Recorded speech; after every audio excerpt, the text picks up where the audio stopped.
David is 52 years old. He has a good job, a decent salary, and a family he loves. 3 weeks ago, he sat in front of a financial advisor for the first time in his life. The advisor opened a calculator, asked a few questions, and then went quiet. Then he said, "If you had invested $50 a month starting at 25, you would have $340,000 sitting here today." David didn't respond. He just stared at the number. And honestly, when I heard this story, I couldn't stop thinking about it for 2 days. Because this isn't David's story. This is the story of millions of people. People who work hard, people who aren't lazy, people who aren't irresponsible. They just never got told. And that's what gets me. It's not greed that makes people fail financially. It's not stupidity. It's not bad luck. It's waiting. Waiting for the right time, waiting for enough money, waiting until they understand it better. And the right time never comes. And the years keep going. So let me ask you something before we go any further. How old are you right now? It doesn't matter what your answer is. Today is still earlier than tomorrow. That's not motivation poster stuff. That's just math. In this episode, we're talking about one thing. One tiny habit. Not a complex strategy, not a secret tool, just one behavior that quietly wealthy people have been doing for decades without making a big deal about it. By the end of this episode, you'll know exactly what it is, how to start, and why waiting is costing you more than you think. But first, let me ask you something. Last time your paycheck hit, where did the first $100 go? Rent? Food? Bills? For most people, the honest answer is that it went to expenses. And whatever was left, if anything was left, went to savings. And that's exactly the problem. Because saving from whatever's left means you're always paying everyone else before you pay yourself. The landlord, the utility company, the restaurant, everyone. Except you. There's one sentence in personal finance that changes everything. Pay yourself first. Before rent, before bills, before groceries, before anyone. A small fixed amount moving automatically to an investment account the moment your paycheck arrives. Now I already know what you're thinking. $50 a month isn't going to change my life, right? That's exactly what David said. And he'd give anything to go back and unsay it. Because the problem was never the $50. The problem was the years that passed while he waited for a bigger number. Let me show you what $50 a month actually does. $50 a month in an S&P 500 index fund at a historical average return of 10% annually. After 10 years, you'll have $10,200. After 20 years, $38,000. After 30 years, $113,000. From $50 a month. Less than $2 a day. Now here's the part that hurts. If you wait just 2 years before starting, just 2 years because you want to feel more ready, and then start the same $50 a month, you lose $20,000. $20,000. From 2 years of waiting. That's not an opinion. That's a calculator. So the question isn't, should I start? The question is, why haven't you started yet? And I think I know the answer. Because I've asked a lot of people this question, and the answers are almost always the same. I don't have enough. I don't know where to put it. I'll start when things settle down. And look, I get it. These feel like real reasons. But here's what I've noticed about every single one of them. They're all about the future. Some better version of your situation that's always just around the corner. But the corner never arrives. And the habit never starts. So before we talk about where to invest, I want to talk about why most people never actually do it. Because understanding this one thing changes everything. Here's something most financial advice ignores completely. The reason people don't save isn't that they're bad with money. It's that saving the traditional way requires a decision every single time. Every payday, you have to actively choose to transfer money to savings. And that decision requires willpower. And willpower, backed by decades of research, is a finite resource. It depletes throughout the day. Think about how your average payday actually goes. You wake up, you check your balance, you feel okay. Then the rent comes out. Then the car payment. Then the groceries. Then some unexpected charge you forgot about. And by the time you sit down at the end of the day and think about saving, the willpower to make that extra decision just isn't there anymore. So you tell yourself you'll do it tomorrow. Tomorrow becomes next week. Next week becomes next month. And the year passes without a single transfer. Sound familiar? This isn't a character flaw. This is just how the human brain works. We are wired to conserve mental energy, and every extra decision, no matter how small, costs something. The solution isn't more discipline. The solution isn't more motivation. The solution is removing the decision entirely. When the transfer is automatic, set up once, and running every payday, there's nothing to decide. No willpower needed. The habit runs in the background like software. Silent, consistent, and completely independent of how you feel on any given day. And here's the thing about automation that most people completely underestimate. It's not just about the money. It's about what it does to your identity. The moment you set up that automatic transfer, even $20, even $30, you become someone who invests. Not someone who wants to invest, not someone who plans to invest, someone who does. And identity is more powerful than motivation.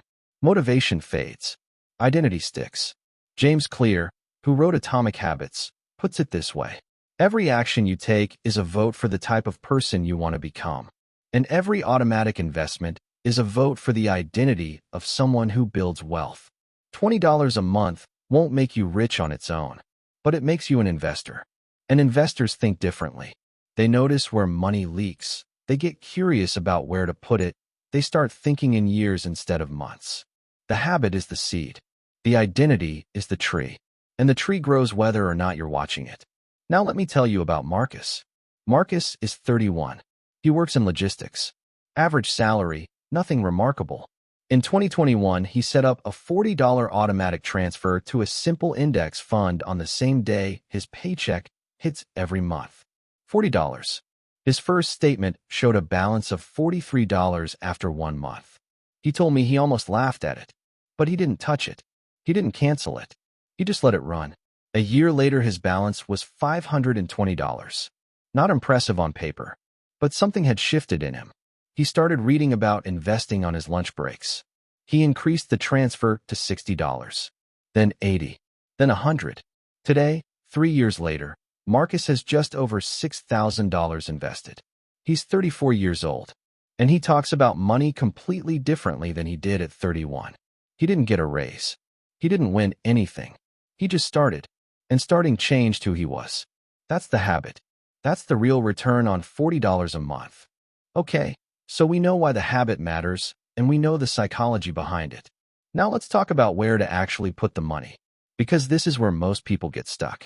They open a brokerage account, they see hundreds of options, and they close the tab and never come back. So I'm going to make this as simple as I possibly can. There are 3 places your money goes, in this exact order. The first is your emergency fund. Before you invest a single dollar, you need a buffer. 3 to 6 months of your basic expenses sitting somewhere you can access immediately, not in the market, not locked away, just sitting there waiting. Why? Because without it, the first time life throws something at you, a medical bill, a car repair, a job change, you'll be forced to sell your investments at the worst possible moment. Probably when the market is down. Probably when you need the money most. Where do you put it? Not in your regular checking account. A high-yield savings account that currently pays between 4 and 5% annually. Your bank is probably paying you 0.1%. That's not a rounding error. That's a completely different number. The same money, the same safety, but you're actually earning something while it sits there. Build this first, even if it takes a year. The foundation matters. The second is your employer match. If your employer offers a retirement account with any kind of matching contributions, this is where your automatic investment goes before anywhere else. Here's the math. If your employer matches 50% of your contributions up to a certain amount, that is a guaranteed 50% instant return on your money before it does anything else. There is no investment on earth that guarantees that. Not stocks, not real estate, not anything. If you are not capturing your full employer match right now, you are leaving free money on the table every single month. That's not a metaphor. That is literally money your employer is willing to give you that you are currently refusing. The third is index funds. Once your emergency fund is in place and you're capturing the full employer match, everything else goes here. A simple, low-cost S&P 500 index fund or total market ETF. That's it. Nothing more complicated than that. No stock picking. No market timing. No following tips from social media. Just the entire market, every month, automatically. Now I know what some of you are thinking. What about individual stocks? What about crypto? What about something that actually grows fast? And here's my honest answer. Maybe. Eventually. Once you have a foundation that works. But 88% of professional fund managers, people who do this full-time with research teams and resources you don't have, underperform a basic index fund over 15 years. If the professionals can't beat it most of the time, the question isn't whether you should buy an index fund. The question is why you do anything else before you have one. Start with the boring thing. The boring thing has a 30-year track record. The exciting thing usually has a 3-month hype cycle. Now here's the part most people never hear. And it's the part that makes the biggest difference over the long run. Once you set up your automatic investment, you increase it by $25 every single year. Just $25. Year 1 you're investing $50 a month. Year 2, $75. Year 3, $100. By year 10 you're at $300 a month.